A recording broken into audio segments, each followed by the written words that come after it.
this program, we will equip our participants with the knowledge and skills to organize in advance rehabilitation and recovery process way before an actual disaster happens. The Ready to Rebuild Disaster Rehabilitation and Recovery Training Program. We are confident knowing that you are here today not just to represent your LGUs, but to empower yourselves and your constituents to face any disaster. This gives us hope that no matter the disaster that comes our way, yung bansa natin or Philippines will be able to bounce back better and stronger than before.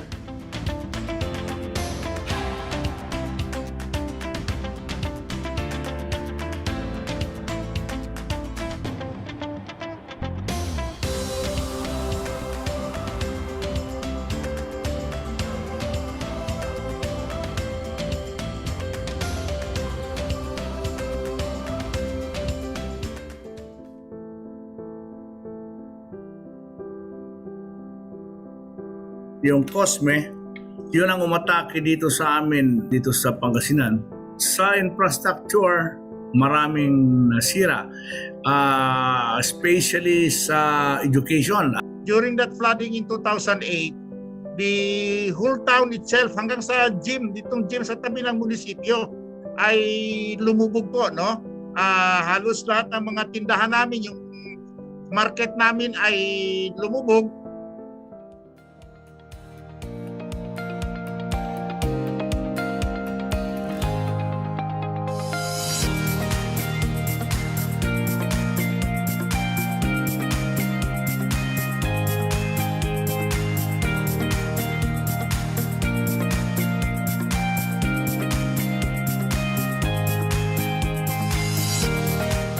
Magbuti itong program nito, Ready to Rebuild program, to enhance yung aming knowledge, capacities, and ideas, even to share our personal experiences with respect to the farm area.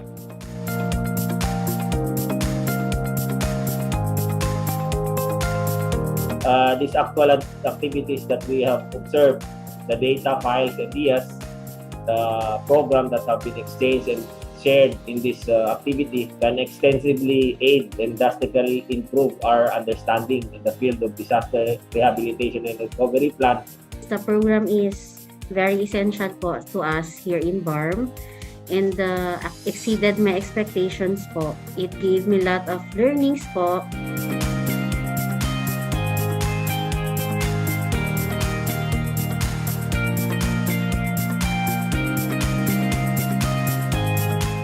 Lalo na sa panahon ng disaster at saka yung mga event na typhoon at saka yung karoon ng mga landslide. Napakalaking tulong ito sa amin kahit we are in a 4th class municipality. Kaya sabi ko noon sa amin ng aming LCE na kahit nasa baba kami, sumali kami katulad ito. Sana pagkatapos ng activity na ito sa aming program, may guide na talaga kami on how to recover and rebuild.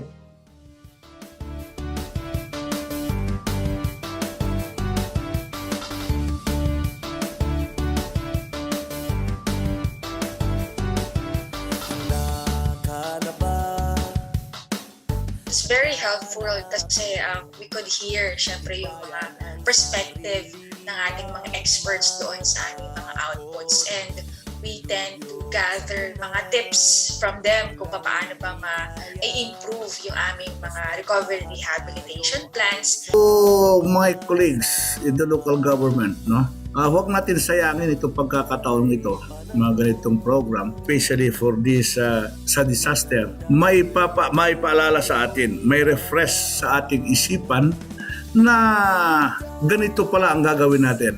Sana makita ninyo na when you join this program, madali kayong makagawa ng inyong mga programs, makagawa kayo ng mga analysis ng inyong mga problema, ng inyong mga disasters, nang sa ganun ay tama yung ating response at madali tayong makabangon, makarebuild pagkatapos ng ating nadaanan na disasters. Your participation here is an indication of your hands-on posture for the rehabilitation recovery planning of your respective localities. I urge all our R2R trainees to vigorously build resilience in their localities and become models for all public servants.